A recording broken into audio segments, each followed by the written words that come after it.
Hello, we are transmitting to you from our present, which we can only assume is your distant past, the turbulent time that was the early 21st century. Fearing the great cataclysm that will surely befall our civilization, we began this monumental reference of strange and obscure human knowledge. These recordings represent our attempt to compile and preserve wonders and esoterica that would otherwise be lost. Whether you're listening from an advanced civilization or have just reinvented the technology to decrypt our transmissions, this is our legacy to you. This is our time capsule. This is the Omnibus.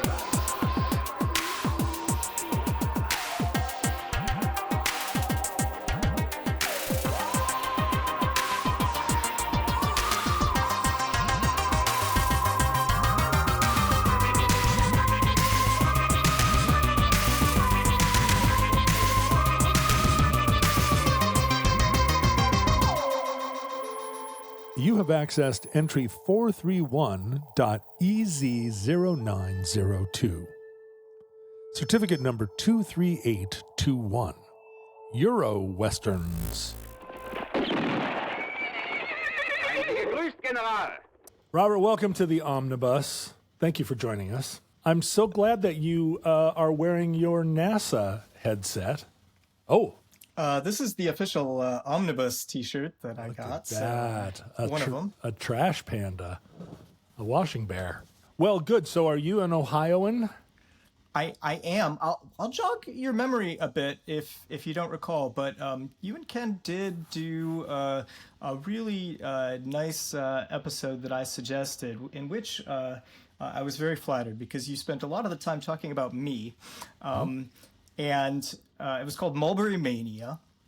Yes. And I did a write-up of mulberries and a few other things which you guys talked about for in great detail. And I've told my wife that when I die, this should be the soundtrack of the wake. Put this podcast on when I die, because it was very flattering, and I really enjoyed listening to that episode. Now, does your wife and does your family also listen to Omnibus with you, or is this a thing that you take out into the garage and listen to? They have done, but maybe more unwillingly on car trips and stuff. Yeah. No, I understand. Well, so tell us what you do, Robert. What's your line? I work in intellectual property law. I'm a patent attorney. So to become one of those, you got to pass 2 bar exams. You got to pass the patent bar, which is all about the federal law surrounding patents, and then a state bar to become an attorney. If you only pass the patent bar, then you're what's known as a patent agent, and I was that before I went to law school. And then if you don't pass the patent bar, then you're just a regular old attorney. Right. Ugh. Yeah. Regular attorney. What are you even doing with your life? Yeah. How did you get introduced to the Omnibus? Can you walk us through your early experience? I was a Jeopardy fan since like 1984. Wow. Probably watched Alex's very first shows. Were you raised by your grandparents by any chance? Well, my grandma was more of a Wheel of Fortune person. Oh. But Jeopardy was on right after in my market, and we had a TV. It was a color TV, and I was just turned 4 years old probably, or was about to turn 4, and the kind of the lights and the sounds, it was all very super high tech, fascinating for a little kid who liked that kind of stuff. And so I was kind of drawn in by the board and the TV screens and the sound effects at first, and later my mom, I would watch with her, and then of course they dropped the 5-day limit, and I sort of that got me back into the show, trying to see who was going to be the next person to do super well on the show. And somebody got a 7-day record, and I'm like, oh man, this is it. We're rolling now. Yeah. So did you ever yourself want to be on Jeopardy? I mean, that's all my life. Yeah. That's how Ken decided to be on the show. He grew up watching it, and he was like, "This is the place for me." But you've never done it. I did, in fact, get the opportunity to go on the show. And Tell us more. in 2010, I, did the audition and got the call, and they called me up. There was a guy in the same group. They tape in groups. It's like 10, 12 people that they put in a room. And there was a guy there who got a little curious about me, started asking me questions. His name was VJ Balsey. And he went on a tear when they called him up. They never called me up the first day that I was there. I was sitting in the audience. I watched 5 shows get taped. They sent me home. And I spent up all night thinking, geez, how am I going to beat this guy VJ? He's incredible. He's really great. I come back the next day. I think VJ loses in his 5th game somewhere, one of the first tape games of the day. And then they call me up. And later I learned that I had actually, VJ had known me from the official Jeopardy message board, where I used a handle very similar to my name, Robert KS. So he figured it out, and he knew who I was. And he told the contestant coordinator, Maggie Speak, I know this guy. I can't play against him. And she was like, yeah, you're right. We'll just hold him off until you're done. So they did hold me off for a day, and later he was super generous. He ended up getting picked to be in the Tournament of Champions, and he asked me to come be in his cheering section. He even paid my plane ticket out to go see the Tournament of Champions with him and his wife, and he ended up winning the tournament. It was really great. And did you do well in your taping? I won 1 game, so there you go. You're a Jeopardy winner. I'm a Jeopardy champion. Yeah. How do you not put that like right at the top of your business card? Well, it's on the bottom of my resume. There's a line. All right. Well, why don't you start us on your entry in the omnibus today? John, did you have any media that you kind of grew up with? Were any of it, do you recall any of it being Westerns? I mean, did you ever, my mom, I asked her about this, and in her generation, she's a boomer, you would play Cowboys and Indians, you would watch Hopalong Cassidy and things like that. Was any of that still percolating when you were a kid? For sure. So Bonanza, of course, was always on television. Wild Wild West was on TV, and I enjoyed it. That was more exciting than Bonanza. But you always had some kind of Western. In the United States, there was always a Western playing on television somewhere. And then when The Unforgiven came out, it sparked a revival of it was kind of like when Batman...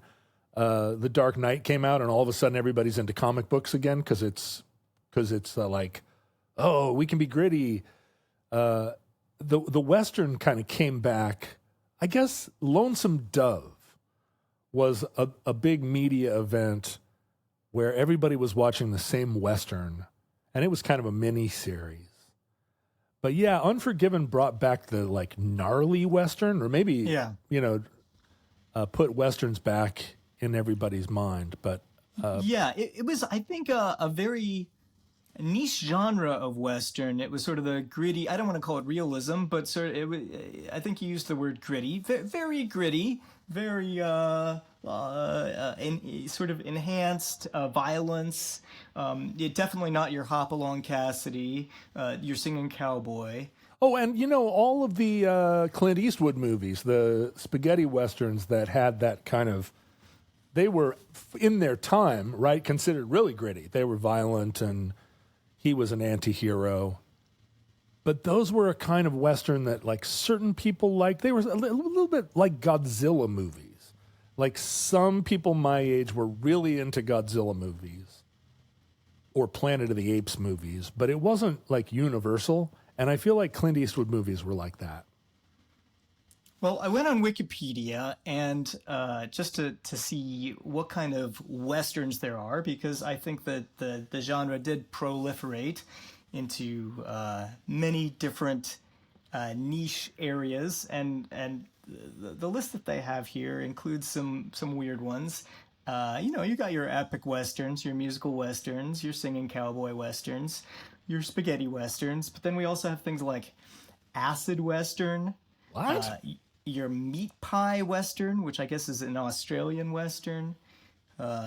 Your wuxia western, which is a martial arts western. I guess the kind of the Hong Kong wire fu kind of stuff. I don't know. Narco western. So what you're saying is there are a lot of different genres of western. Ramen western, science fiction western, space western. There's something called the weird western. To me, a lot of these are weird westerns. Mm-hmm. And then the topic of today's show, the Eurowestern. Kind of hard to define, but it's a western, unlike the spaghetti westerns, which I think were made for and targeted to an American market and European markets as well. But they featured an American star speaking English, and were really targeted towards Americans. Eurowesterns, I think, is a genre unto itself, and it dates back to not just film, but way back to literary origins. That was by and for Europeans, specifically Germans and people in the German periphery. It takes things from American westerns, but it's also, in its own way, totally clueless, because it's by people who had no real experience with Native Americans. So my first time I went to Europe was in 1989, and I was hitchhiking.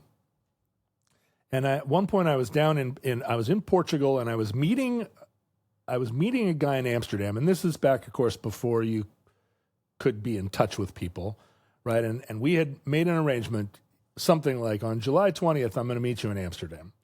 And I was in Portugal, and I was like, it's July 10th or whatever. I've got to get to Amsterdam to meet this guy. So I stuck on my thumb, and I spent this time, zigzagging up. And I got to Belgium, and I don't know how I met this guy. He didn't give me a ride. I got dropped off somewhere, and this guy was there. He was about my age. And he said, "Hey, do you need a place to crash? This is how the world works." And I said, "Yeah, of course. I'd love to hang out." And I spent a couple of days. I was a little early in getting to Amsterdam, so I spent a couple of days with this guy. And he took me around Belgium and showed me all over. And one of the places we went was I guess you would describe it as kind of a Ren fair, except the Ren fair was American Western themed. And it was a big encampment, and there were teepees, big, full-sized teepees. But it was also like a biker scene. So there were a lot of Harley people, but the Harleys were all sort of decorated with Native American iconography and Confederate, and, a real hodgepodge of and then there was a big bar in the center of it, and we went into the bar, and everybody was dressed like a cowboy, total cowboy bar. And there was a band on stage, and I'll never forget it. We walked in the door, and they were playing the Dukes of Hazzard. And everybody, just some good old boys. Everybody's woohoo, the whole thing. And the band all night long was just playing Waylon Jennings. And it was, as an American, astonishing to me, because it was such, they had everything just slightly wrong. No, that's not, you would not put those two things together. You would never wear that with that. You would not, whatever, you don't, that's not what we do. Or there was just so much stuff. But what was really weird was it was so respectful. I mean, it was trying to be respectful. And I was lectured many times, and have been over the years lectured many times by people in Europe about the noble Native American and the purity of the American West. So it almost felt like a kind of like a European cult. This is incredible. You have somehow firsthand experienced all the things that we're going to get to today. Now, did you get the sense that, like, this was not like half Americans in there? That you were probably the only American in there, right? Oh, we were in the middle of nowhere. It was not a tourist thing. There was not an American to be found. And in fact, I went up to the band after their set because I'd been in Europe for a while and I was missing home, and there weren't that many Americans then there. I went up and I was like, "You guys are incredible. That was amazing." And they're like, "Oh, sorry, we only no English, just small English." And I was like, "You were singing flawlessly in English." And they had learned all the songs phonetically. They had no... Right. And there is, and even to this day, a huge affinity in Europe, and particularly in those parts of Europe, for the sort of romanticized, I don't want to say lost concept of the American West, but a heavily romanticized concept of the American West that's passed through these European filters and inspires Europeans, or at least had, and maybe that's waning. We'll talk about that. But all over Europe, where you go, you will see Indian iconography, which is totally inexplicable. Oh, what is all this doing here? I'm in Europe, and that's my understanding, is that this is something that's sort of heavily ingrained in the culture, German culture especially. You will see farms on which buffalo are unironically being raised. You will see sort of tchotchkes and landmark kind of, set up signs and posts and things that have, sort of this, I think they call it a pan-Indianism, where it's just sort of a mishmash of all the stuff that you might associate with Native Americans, even though they might come from totally separate tribes, like, totem poles and teepees and buffalo and all this stuff, and it's just sort of mashed together, and they love it. However misguided, some might think this is, there's I think a deep sincerity in a lot of what they feel about this, like you mentioned.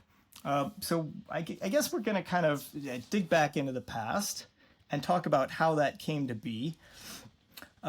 Early notions of the American West in Europe, I think, came through America, especially with James Fenimore Cooper. He's credited as the inventor of the frontier literary genre. His novel Last of the Mohicans, which featured his serial protagonist Natty Bumppo, aka Leatherstocking, among other sobriquets. The Leatherstocking tales achieved wild popularity in Germany, and for decades Cooper was the most widely translated author. The Mohican chief Chingachgook is Natty Bumppo's lifelong friend and companion. Pretty much everything Cooper knew and wrote about Native Americans was taken from secondary sources. He didn't pal around with any Native Americans. He wasn't super close friends with any of them or anything. So he was just sort of reinterpreting, reimagining things that he had heard and read.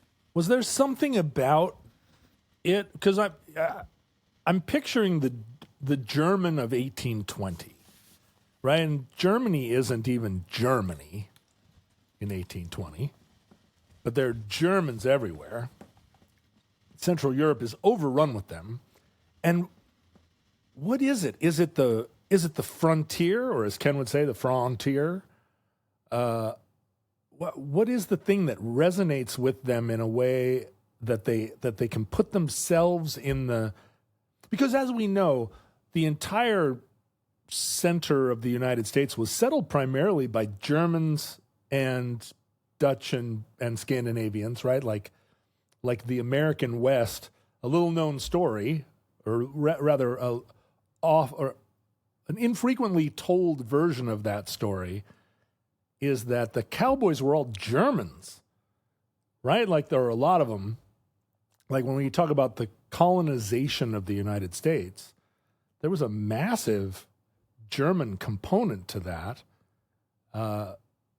And even still, like German is the predominant second language spoken in places like the Nebraska, North Dakota, like all of those plain states. So what was it that rang their bell about the last of the Mohicans? It's tough for me to say. I think, part of it is just the hunger for any kind of what they would consider exoticism. So Tales of the New World would have been particularly enticing. Is Cooper really Western? Some of it later on, I think Leatherstocking goes out to the prairie. But otherwise, especially in Last of the Mohicans, he's hanging out in New York, right? It's actually not far from you, right? It's like Niagara Falls. It's way east of me, man. Oh, okay, right? all right. So how west does that get? They would have Native Americans would have been, I think, a very they would have been people that would have been unfamiliar. I don't want to use the word exotic. That's got sort of maybe perhaps some racist overtones, but that would have been. I mean, the idea of the noble savage would have been very common in almost any European thinking at the time as a sort of. I mean, this is Hobbes and Locke, right? You've got is man basically the urbanized and corrupt European archetype that we see in our courts and in our salons, or is man left to his own devices, this beautiful, pure, good, like you say, exotic other? And speaking as a millennial in the 21st century, I can authoritatively state that yes, a German in 1820 would have been totally drawn to and identified with that kind of purity of spirit, something that they might have considered that they were losing in rapid industrialization.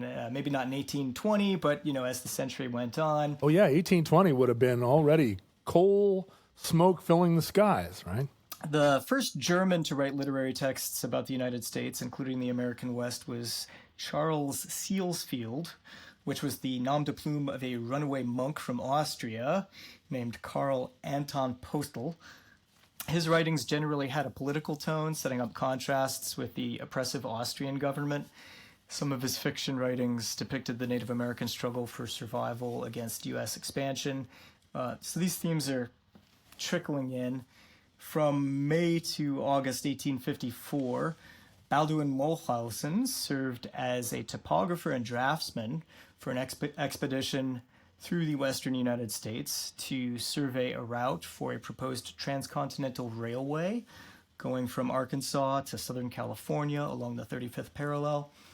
A few years later, he was one of the first European explorers of the Colorado River and the Grand Canyon, 1857. But he was working on behalf of American industrialists. He wasn't out there like surveying the West on behalf of Austria. Right. When he came back, he wrote like 40 adventure novels and 80 novelettes plus travel narratives that were widely read and serialized in German magazines and book series. So, you're starting to develop this whole genre. We'll just talk about one more guy here, Friedrich Gerstacker, who spent 6 years as a hunter and trapper in Indian Territory in 1837, 1843-ish.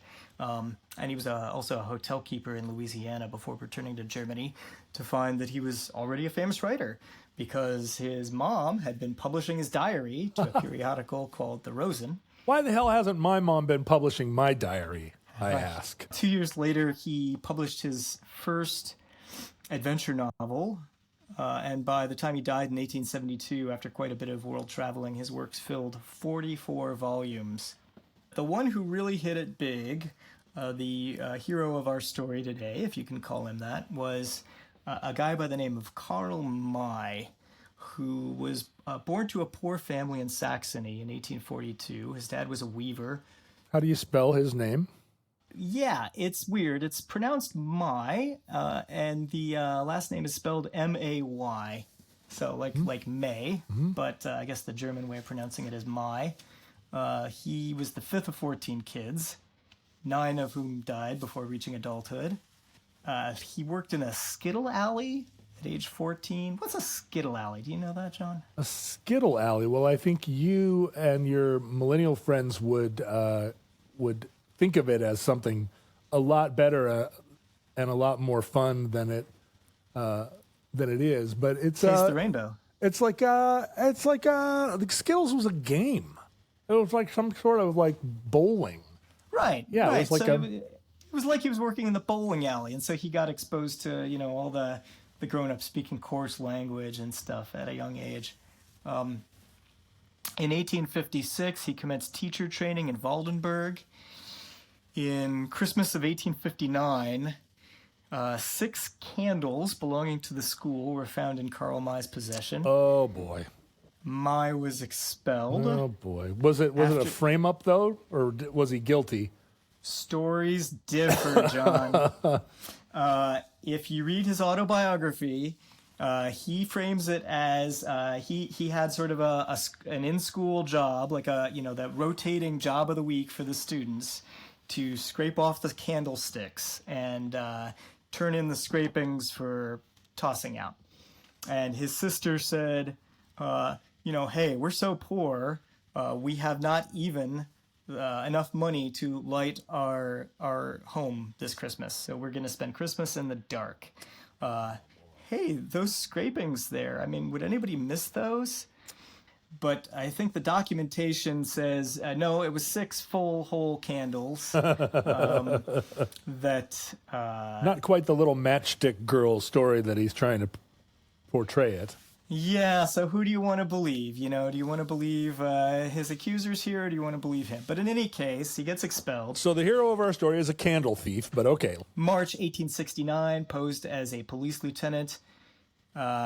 Basically, would go around and say, hey, there's a lot of counterfeiting around here, and let me check out your dollars. And this one's counterfeit. I'm taking this with me. Wow. April 10th, 1869, again posed as a member of the secret police, kind of same scam.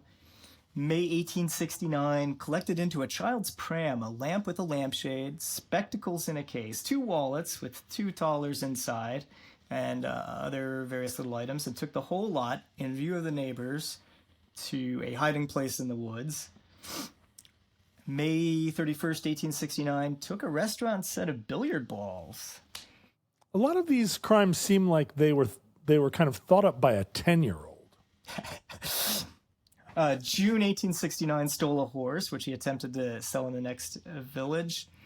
Again, June 1869, pretended to be a courier of the lawyer Dr. Schaffroth from Dresden. Early July 1869, arrested hanging out in his hometown. Transported to a crime scene during a judicial investigation. He escaped and fled to Bohemia. So Saxony is right next to Czechia, right? So Bohemia would have been right over the border of his... He would have known, the region. I think he basically persuaded some woman who needed some company. Hey, I'm the writer Heikel from Dresden. I'm the natural son of the Prince von Waldenburg.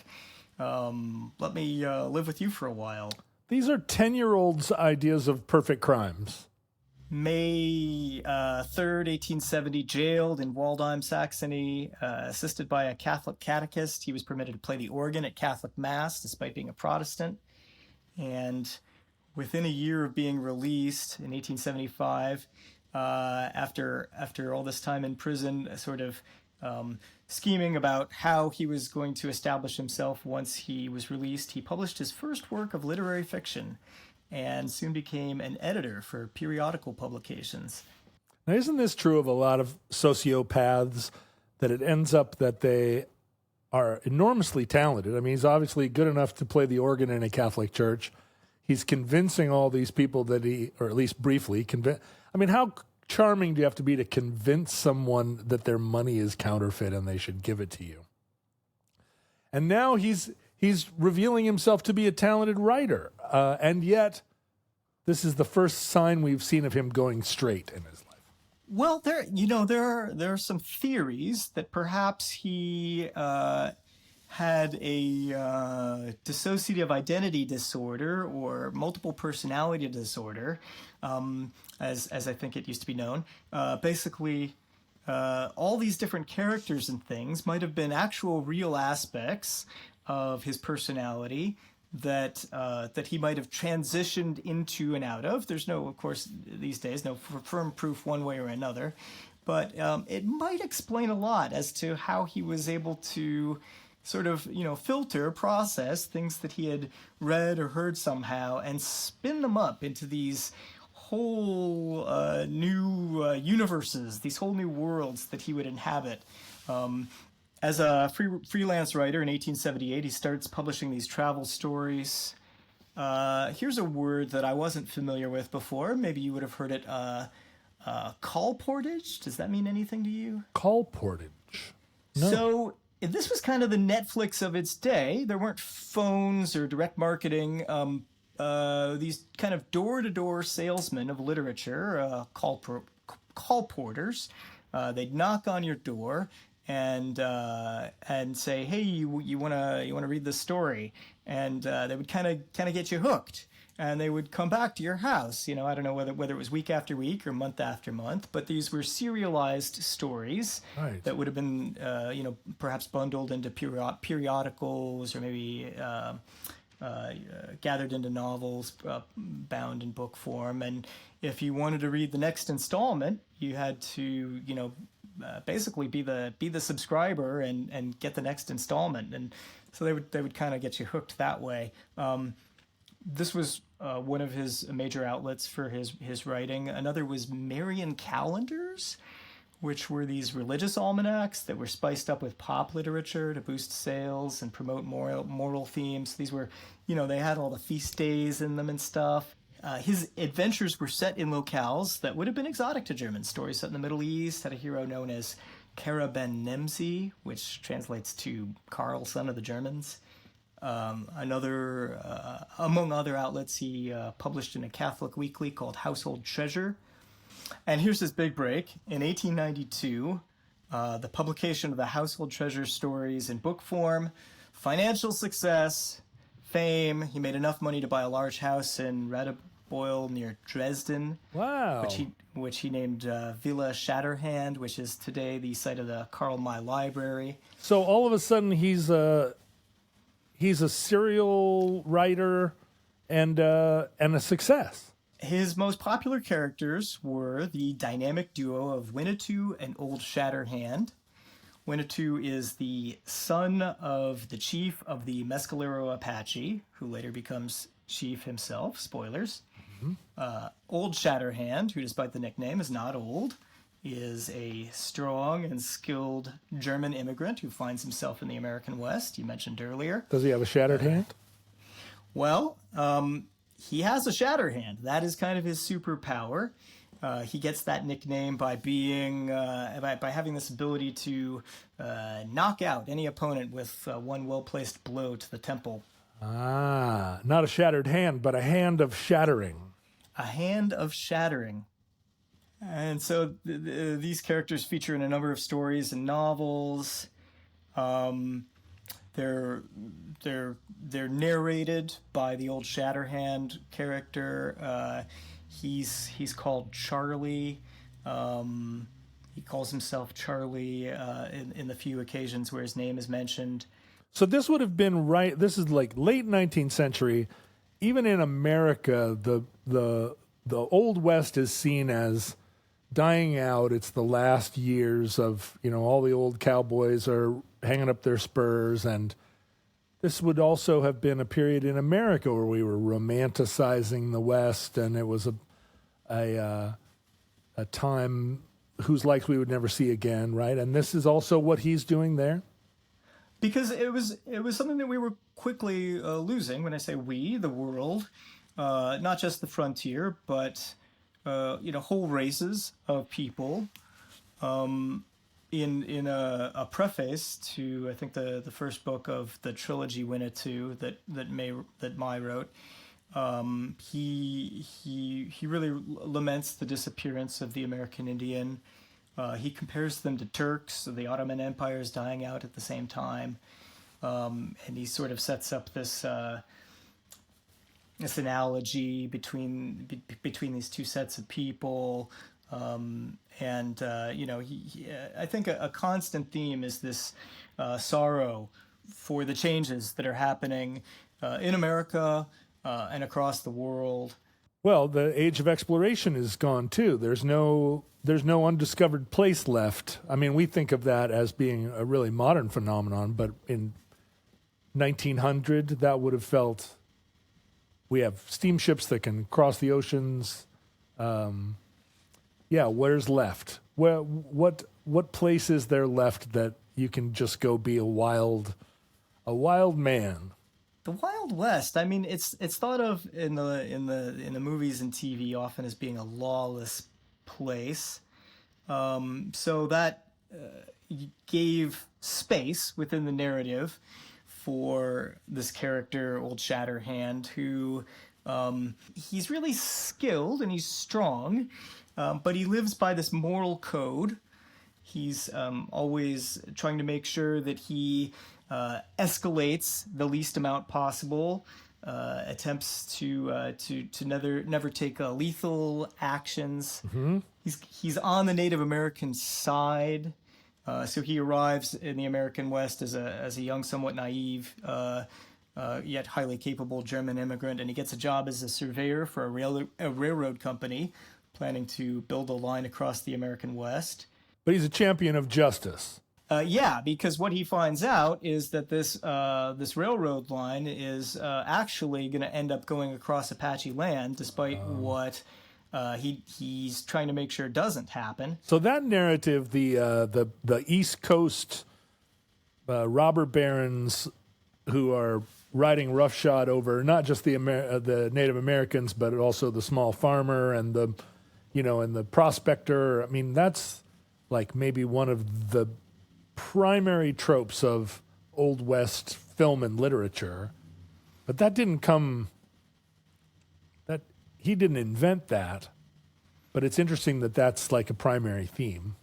I'm not an expert on May. I haven't celebrated his whole catalog, but I have read a little bit of his writing and watched some of the film adaptations, and it does seem to be as you said, sort of an assemblage, a pastiche of a lot of different things that seem to us to be tropes, but maybe actually May is sort of a source of these tropes. I'll give you an example.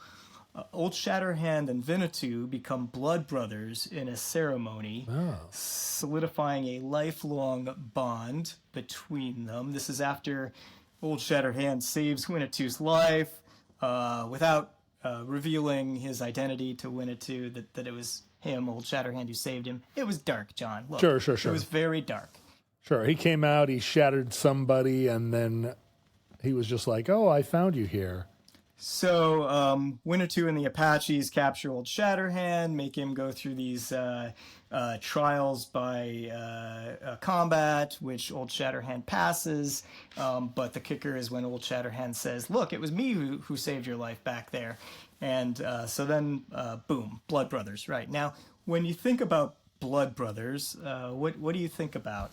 Well, you make a little cut in your thumb or across your palm, and you shake hands, and then you're bound to one another for life, no matter how many furs you burgle. But you do sort of associate them with Native Americans, Native American culture. Oh, right? Yeah, sure. But turns out, according to all the scholarship that I've looked at on this, not a single documented instance of actual performance of blood brotherhood ritual, in any indigenous American culture. Wow, that came to us through the Germans. There are references in the record of various other European, African, and Asian cultures having similar concepts, but they actually may all be only literary or fabrications of foreigners. It may be there's actually no such thing as a real blood brotherhood, except maybe something that evolved out of the literature. I'm not sure. So With these characters that he's developing, I mean, his popularity just explodes. Estimates of the number of books sold vary. Conservatively, 100 million books, 200 million perhaps if you count translations. Wow. If the accepted higher estimates are accurate, then May sold more books than Hermann Hesse, more books than Goethe, more books than Thomas Mann, Kafka, Schiller.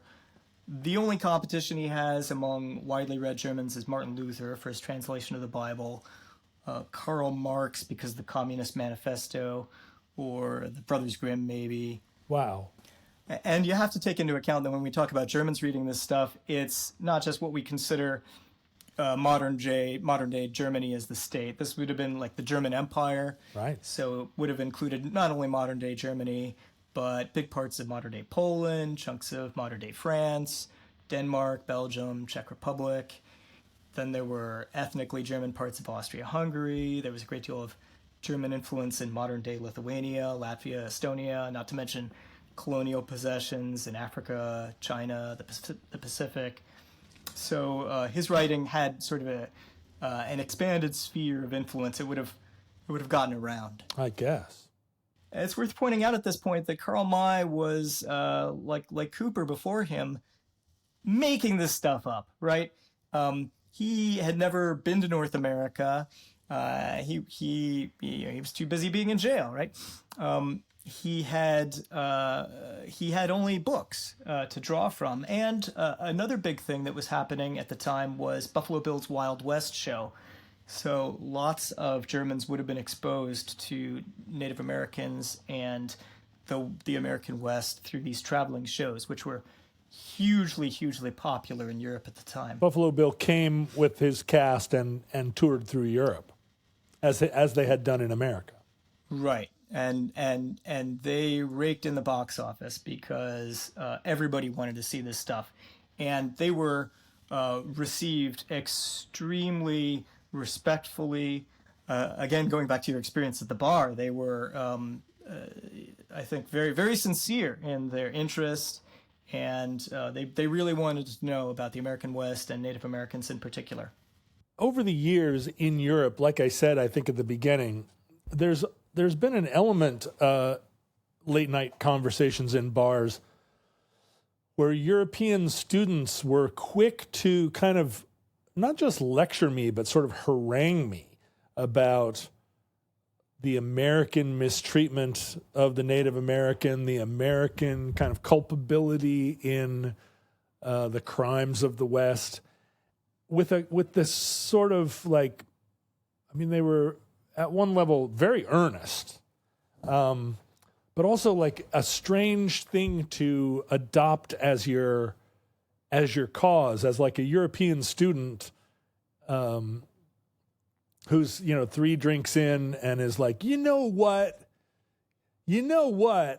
it's like, of all the things that we could be talking about, or of all the things you could be lecturing me about, or I could be lecturing you about, like the Sioux, some German telling me about the Sioux nation, it has struck me repeatedly as a strange kind of stance that I've encountered a lot over there. People who have adopted the American Indian as the thing that they are righteous about, as somebody from from Cologne.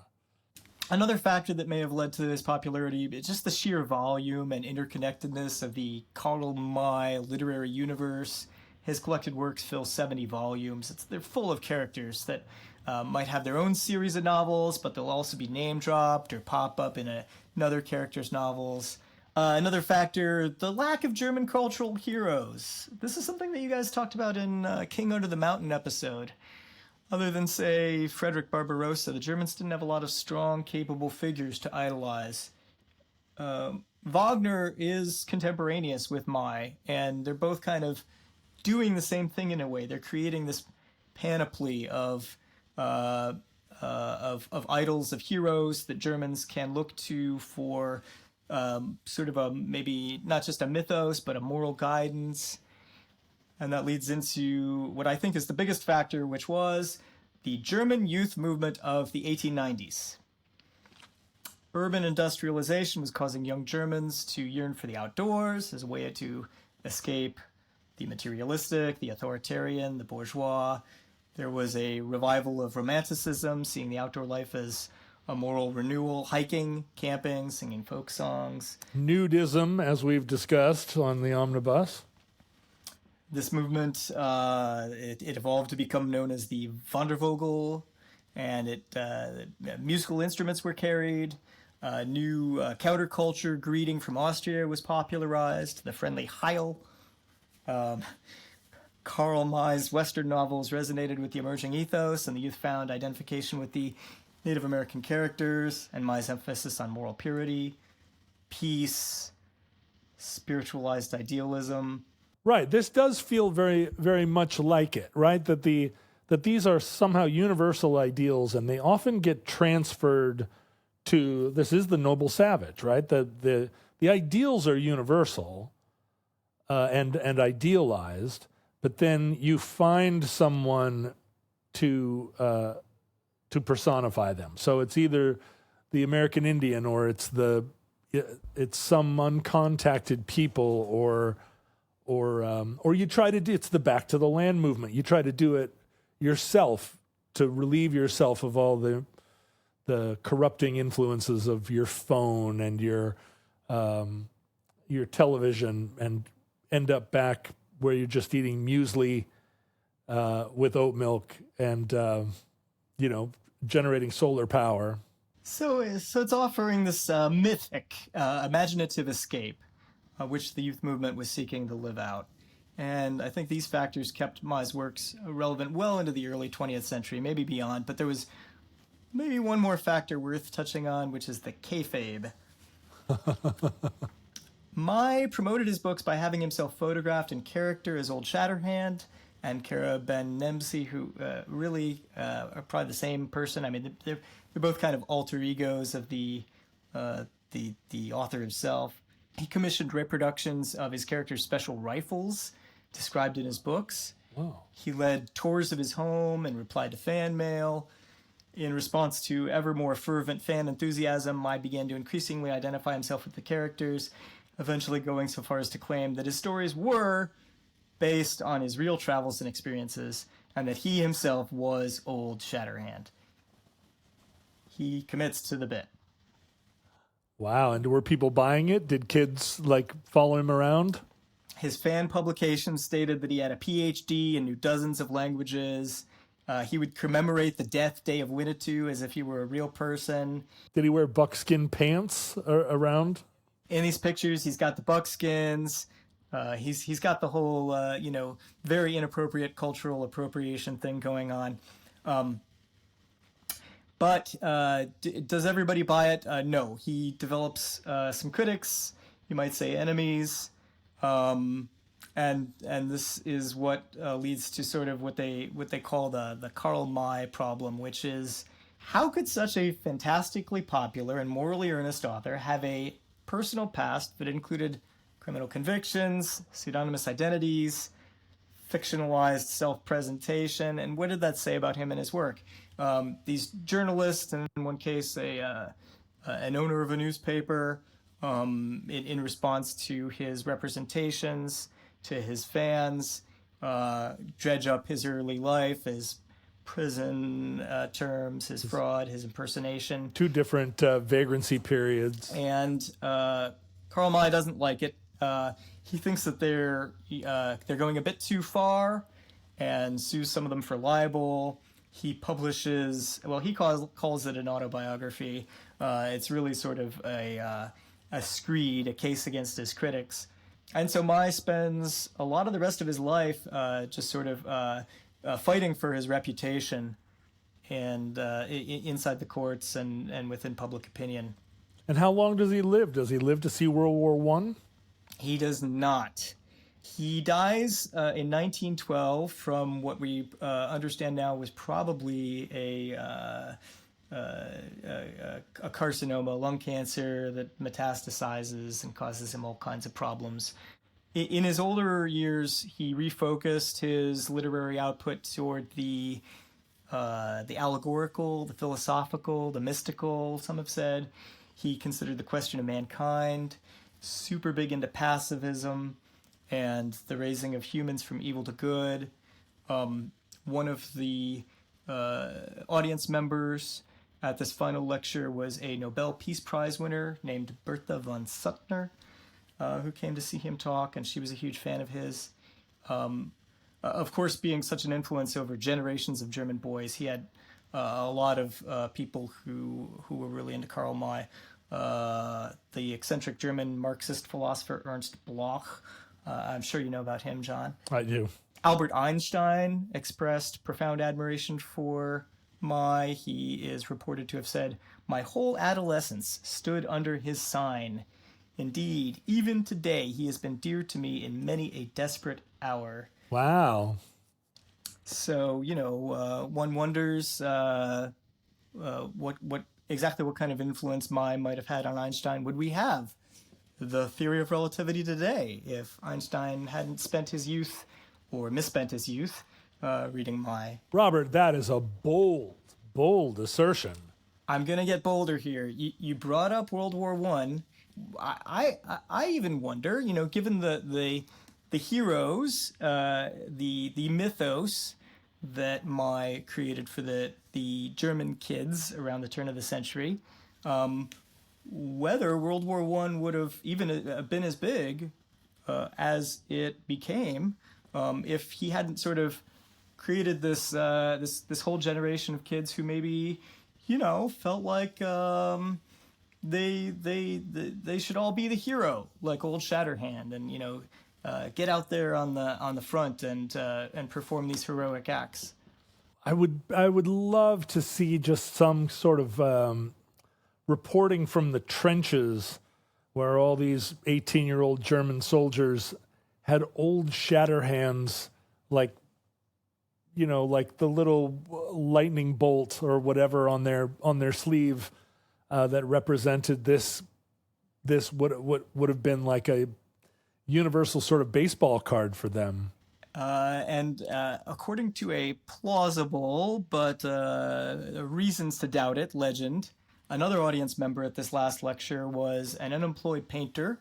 Oh, it's an omnibus episode. It has to mention Adolf Hitler. Kind of jumped the gun a little bit, John. Sorry. But yeah. In case you want to preserve the surprise for just a little bit longer. Go ahead. According to a plausible legend, but there are reasons to doubt it, another audience member at that last lecture in Vienna was an unemployed painter who would only have had to walk a few blocks from the hostel where he lived to the lecture hall to attend. Someone who had spent so much time consuming May's novels by candlelight and moonlight in his youth that it had caused him to be held back in school. I know what you're thinking, John.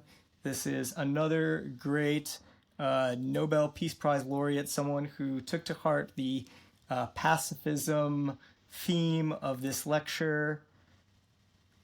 But no, it's... I'm on pins and needles. What failed Austrian painter could it possibly have been? Okay, it's Hitler. Oh, Hitler. Well, I mean, that really checks out, doesn't it? I mean, talking about all of the myth building and all of the sort of German hero like fetishizing. In a February 1942 table talk, these were these shorthand transcriptions of Adolf Hitler's private conversations. He said, "I've just been reading a very fine article on Karl May. I found it delightful. It would be nice if his work were republished. I owe him my first notions of geography and the fact that he opened my eyes on the world. I used to read him by candlelight or by moonlight with the help of a huge magnifying glass."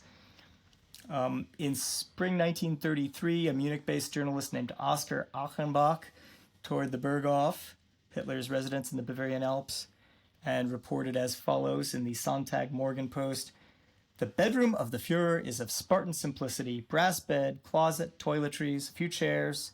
Those are all the furnishings. On a bookshelf are works of politics and diplomacy, a few brochures and books on the care of German shepherds, and then, pay attention, you German boys, then comes an entire row of books by Karl May, Winnetou, Old Surehand, The Shoot, all our dear old friends. The Shoot was a villain in a novel. Clearly, Hitler, like many people of his generation, was raised on this literature. It said he even spent a lot of the time when he first became chancellor just vegging out and rereading all of Karl May's collected works.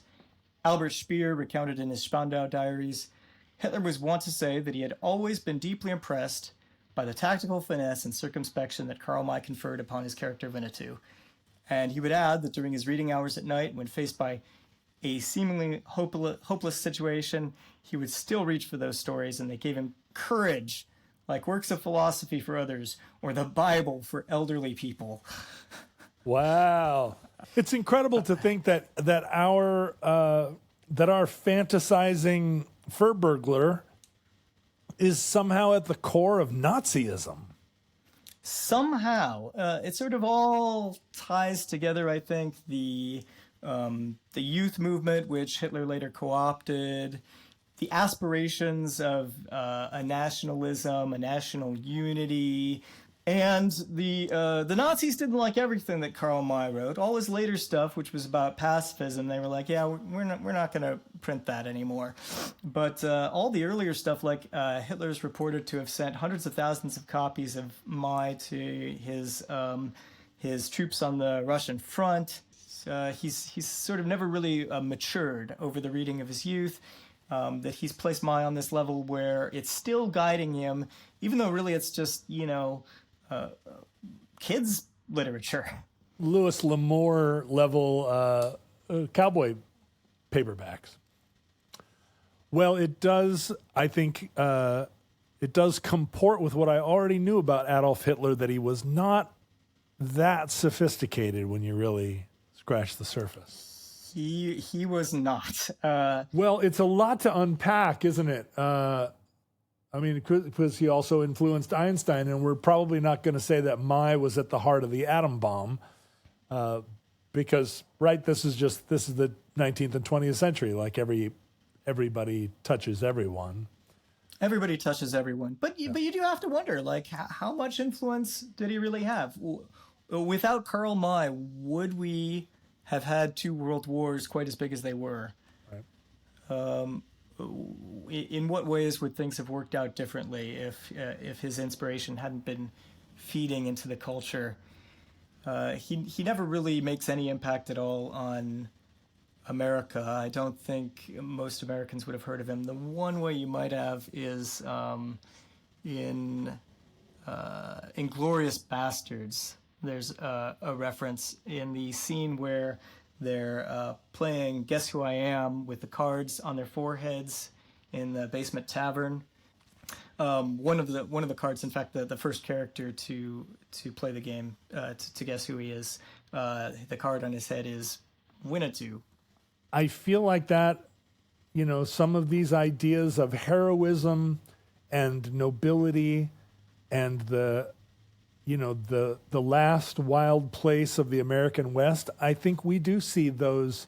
I bet you if you went to Russia right now, there would be people in a cowboy bar somewhere. I bet you there are cowboy bars in Indonesia and cowboy bars in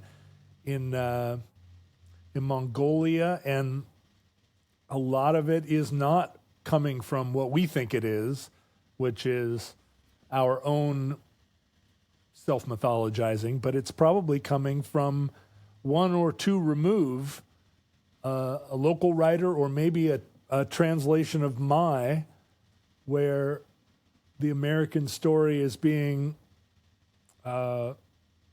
it's like a game of telephone. It is. And yet it's become part of global culture, right? And when we see it reflected back at us, we think we recognize it because it has the hats and the boots and the Native Americans, and we're like, oh yeah, that's the American West. But we have no idea all the permutations it's been through on its way. Like that bar I went to where I was like, I mean, that's the same Confederate flag, but I do not think it means what you think it means. And so it leads to this question, whether this whole sort of cosplay as Indianers, and as they call them, and cowboys, whether, is this just sort of good, clean fun, cultural appropriation? I just want to mention a pair of 2018 documentaries, both directed by Native Americans, to treat this subject. One is called Searching for Winnetou by the First Nations playwright Drew Hayden Taylor. He's a little bit conflicted because he thinks the hobbyists are essentially good people, if a little misguided. One of his interviewees is Red Hair Crow, whose own documentary Forget Winnetou takes up the counterpoint. Quoting here from the website for that film, "The depth of fetishization and exotification that occurs results in the objectification, dehumanization, and erasure that's at the heart of so many issues, from daily discrimination to repatriation denials. Germany is a microcosm of serious issues in Western society, of increasingly blatant racism, xenophobia, and intolerance, strengthened by strategically omitted or whitewashed history involving people of color. Beliefs, attitudes, and practices that the hobbyists think are harmless are part of systematic racism that continues to oppress and divide." Well, on that note, Robert, it's been great to have you on the Omnibus. Thank you so much for bringing the story of May and his works to us today. The Eurowestern is now a thing I'm going to incorporate into my thinking. We gotta come up with some way to go out on a more positive note here. All we can do is put it into the omnibus and let the future do with it what it may. And that concludes Eurowesterns, entry 431.EZ0902, certificate number 23821 in the omnibus. Futurelings, as you know, social media is an unholy trash fire, and we disavow it. Yet we contribute to Facebook and Instagram at Omnibus Project. Fans of the show congregate on Reddit, Discord, Facebook, and elsewhere under the group sobriquet Futurelings, and you can find them threaded throughout the internet under that search term. Our address for email, which was a popular form of written electronic communication in your distant past, was and is theomnibusproject@gmail.com.